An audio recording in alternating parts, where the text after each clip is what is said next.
আউযুবিল্লাহি মিনাশ শাইতানির রাজিম। বিসমিল্লাহির রহমানির রহিম।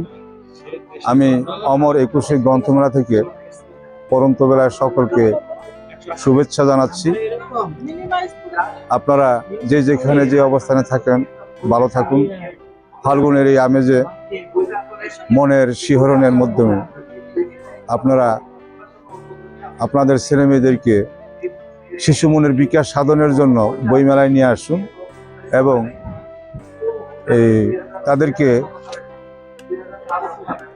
যেভাবে তারা সাধারণত জ্ঞান বিকাশে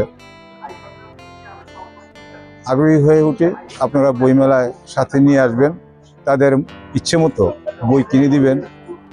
তবে আদর্শ বইগুলি যারা বিশেষ করে যারা শিশু কিশোর যুবক তাদের চরিত্র গঠনের জন্য যে সমস্ত বইগুলি একান্তভাবেই প্রযোজ্য এবং তাদের সহায়ক ভূমিকা পালন করে সেই সমস্ত বইগুলির প্রতি যত্নবান হবেন, শিশুদের হাতে সেই বইগুলি তুলে দিবেন। সকলকে অশেষ ধন্যবাদ।